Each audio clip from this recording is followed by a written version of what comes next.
I'm Alexis. I'm 22, fresh out of college and feeling like I'm on top of the world. My mom, Sarah, raised me on her own, working her butt off to give me everything I needed.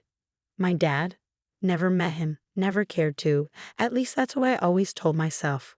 Graduation day rolls around, and I'm pumped beyond belief. My best friend, Jake, is in the crowd, cheering like a lunatic. Mom's in the front row, looking prouder than I've ever seen her. I stride across the stage, grab my diploma, and feel like I'm floating on air.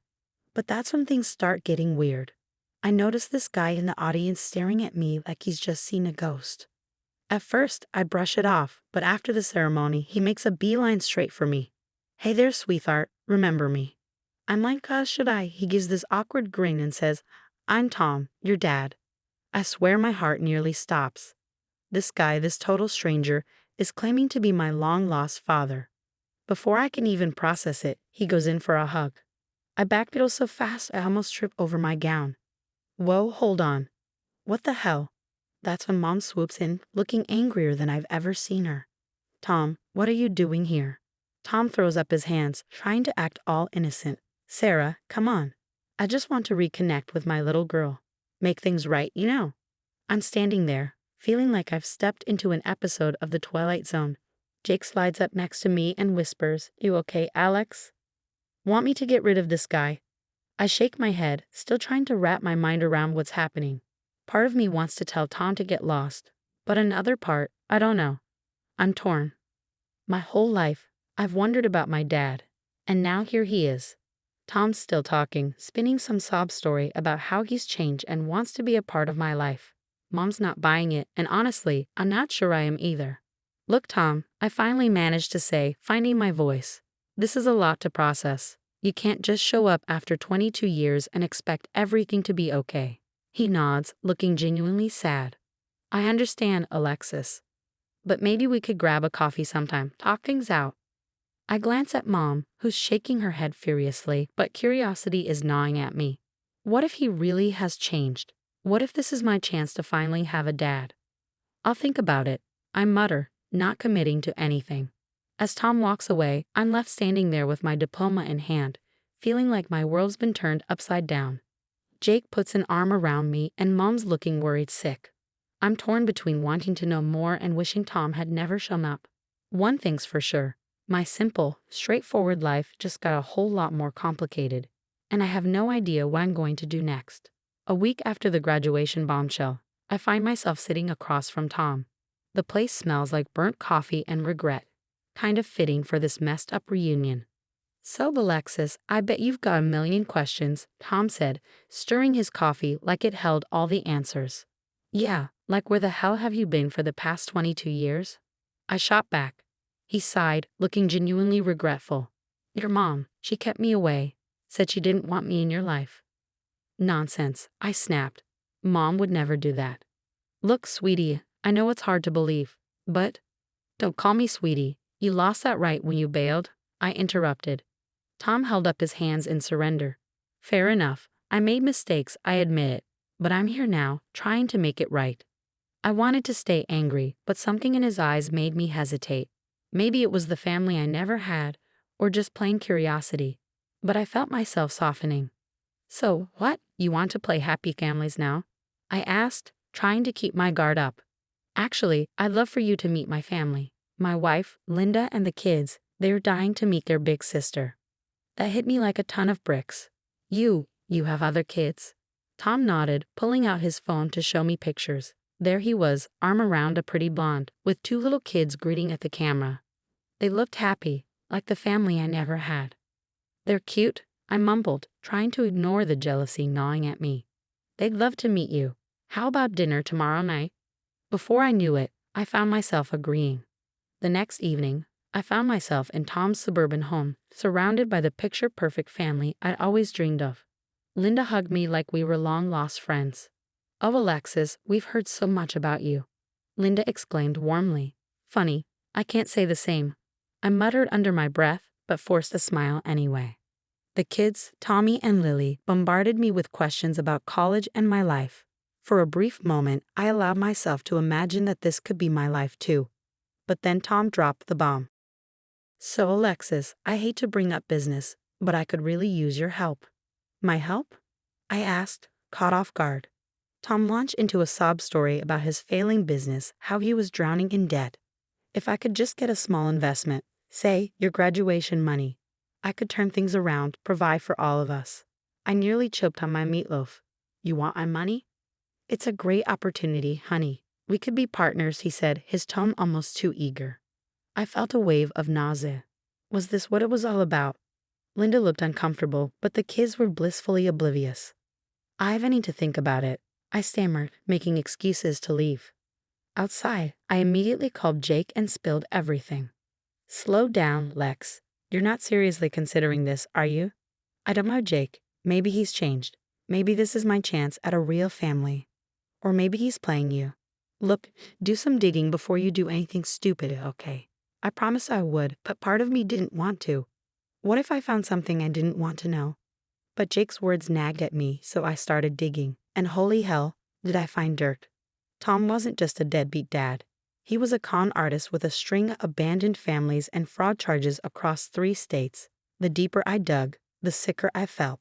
Staring at the evidence on my laptop, I couldn't believe how easily I'd fallen for his act.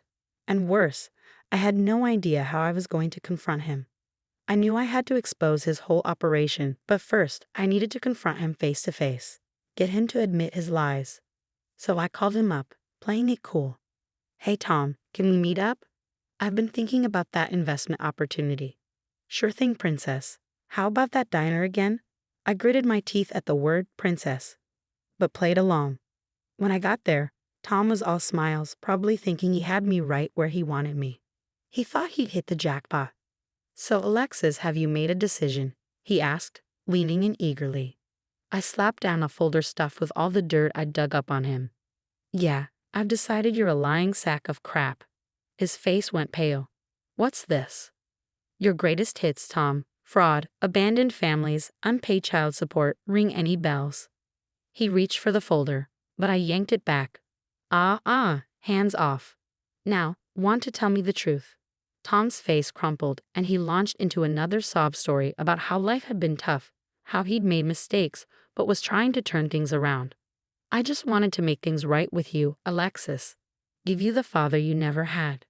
Damn him, but I felt a twinge of sympathy. And the money. That was just a bonus, right?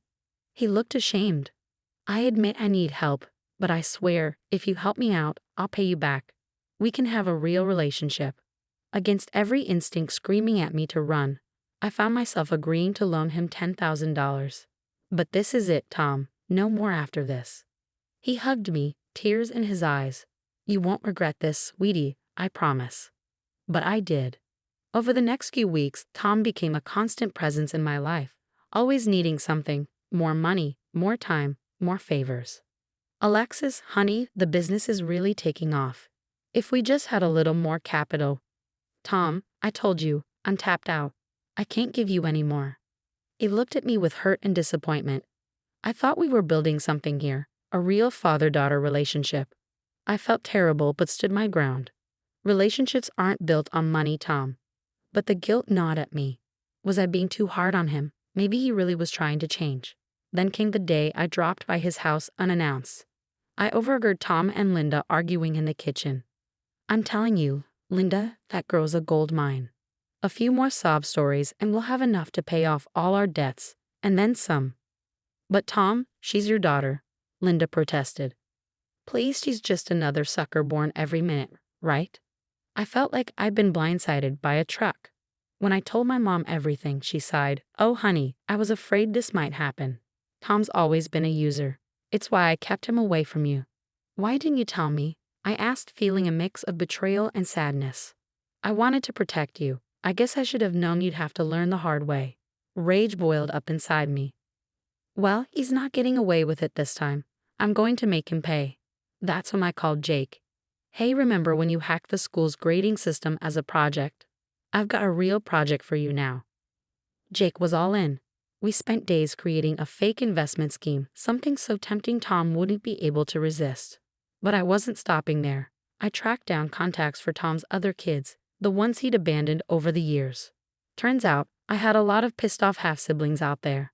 "Hey, this is Alexis. You don't know me, but we have something in common. A deadbeat dad named Tom. One by one, they agreed to be part of my plan. Tom had no idea what was coming for him. As I put the finishing touches on our trap, I felt a mix of excitement and dread. Was I really going through with this? Then I remembered Tom's words, just another sucker, and my resolve hardened. I called up Tom, putting on my best excited daughter voice. Hey Tom, I've got amazing news. Remember that tech startup my friend told me about? Their stock is about to go public, and I've got an in. We could make millions. Tom's voice practically dripped with greed. That's fantastic, sweetheart. How much do we need to invest? Well, that's the thing, I said. The minimum buy-in is $50,000. I was hoping maybe we could pool our resources. I don't know, Alexis. That's a lot of money, Tom replied, sounding hesitant. I played my trump card. I understand if you can't swing it. I just thought, as partners. But I guess I could ask Mom instead. No, I'll make it work, Tom said quickly. This is our chance, kiddo. We'll be rich. As Tom scrambled to get the cash together, Jake was hard at work, digging deeper into Tom's finances. Holy crap, Lex, this guy's been running scams for decades. I've got evidence of at least 5 other families he's conned. Perfect. Everything was falling into place. I organized a celebration dinner for our new partnership, inviting Linda, the kids, and a few surprise guests. On the night of the dinner, Tom was all smiles, probably already counting his imaginary millions. Linda looked nervous, and the kids were excited for cake.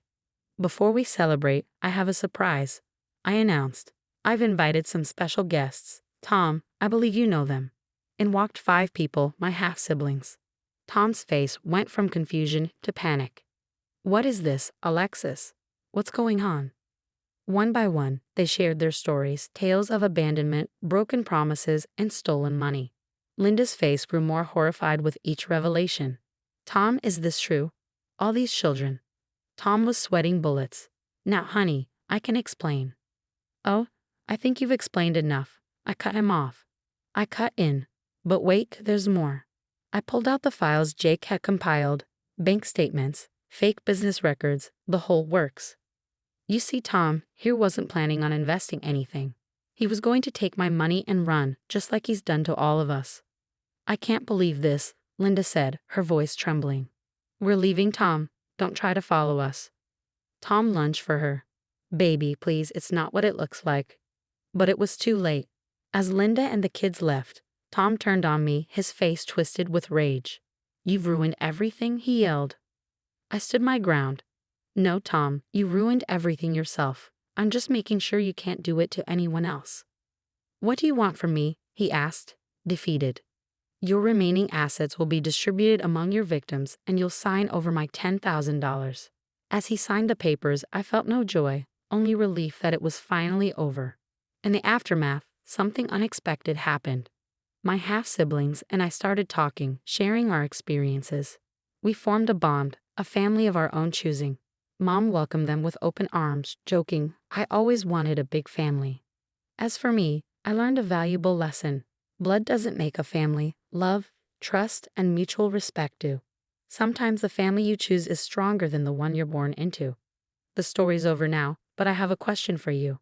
If you were in my shoes, would you have given Tom a second chance or gone straight for revenge? Was I justified in exposing him, or should I have tried harder to build a relationship with my long-lost father? Drop your thoughts in the comments below. I'm dying to hear what you would have done in this messed-up family drama. If you enjoyed this wild ride, hit that like button and subscribe for more stories that'll make you question everything about family, loyalty, and revenge. Trust me, you won't want to miss what's coming next.